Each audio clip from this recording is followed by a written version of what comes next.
பாலமுருகன் சிலம்ப பயிற்சி பள்ளி காரிமங்கலம் சரௌண்டிங்கில் ஃபுல்லாக எல்லா இடத்துலையும் கிளாஸ் நடந்துருக்கு. அப்புறம் PCR school, பனந்தூர், Santhanur government school, அப்புறம் எச்சனம்பட்டி மாரியம்மன் கோவில் இதெல்லாம் பார்த்திங்கன்னா சிலம்பம் வகுப்பு நடைபெறுது. இதில் ஒற்றைக்கம்பு, இரட்டைக்கம்பு, ஆள்கொம்பு, ஈட்டி, சுருள்வாள் இந்த மாதிரி பயிற்சிகள்லாம் கொடுத்துட்ருக்குங்க. கிளாஸ் வந்து கண்டினியூவாக வாரத்தில் 2 கிளாஸ் கண்டிப்பாக நடக்கும். இது இல்லாமல் ஸ்கூல்ஸ்லேயும் ட்ரைனிங் கொடுத்துட்ருக்காங்க.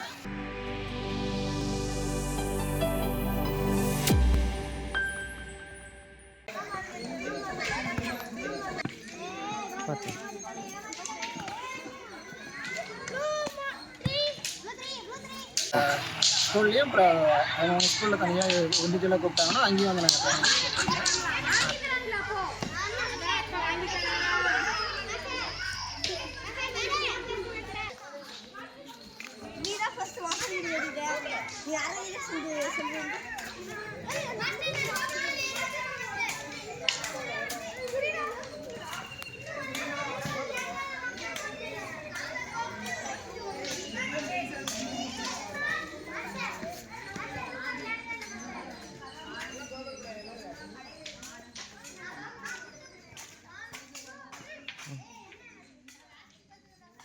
இது செகண்ட் பிரான்ச் தான். திருச்சியில் பெரிய பிரான்ச் இருக்குது. போதி ஜெர்மன் மார்ஷியல் ஆர்ட்ஸ் அகாடமி அப்படின்னு சொல்லிட்டு பெருசாக இருக்குது.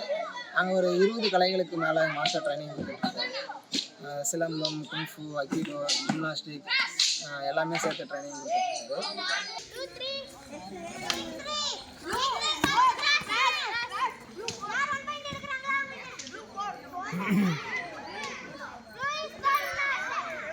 நான் வந்து அங்கேருந்து இங்கே கிளம்பி வந்து இப்போ 2 வருஷம் முடிஞ்சிருச்சு. இப்போ இங்கேயும் நம்ம கோயில் திருவிழாவில் கூட 2 முறை பசங்கள்லாம் செஞ்சுருக்காங்க. பெரிய லெவலில் பண்ணிட்டு தீப்பந்த சிலம்பம் 2 கையில் நெருப்பு வச்சு செய்கிற அளவுக்கு எல்லா ட்ரைனிங்கும் கொடுத்துட்ருக்குங்க. விருப்பம் இருக்கிறவங்க அந்த ஜாயின் பண்ணிக்கலாம். இங்கே வந்து பார்த்திங்கன்னா புதன்கிழமை காலையில் 6 மணிலேருந்து 7:30 மணிக்கு எச்சனம்பட்டி கோயிலாக நடைபெறுது. அதே மாதிரி ஞாயிற்றுக்கிழமை பார்த்திங்கன்னா காலையில் 6 மணிலேருந்து 8 மணி வரைக்கும் 2 மணி நேரம் கிளாஸ் இருக்கும். ஒரு நாள் மட்டும் வரவங்களும் வராங்க. அதனால தான் ஞாயிற்றுக்கிழமை மட்டும் 2 மணி நேரம்.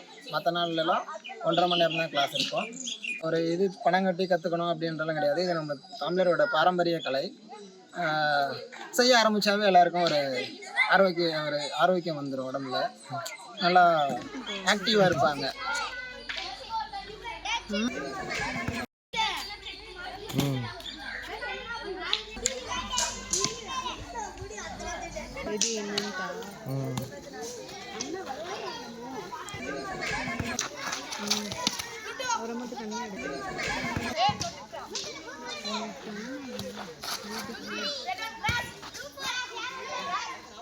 போகலாம்.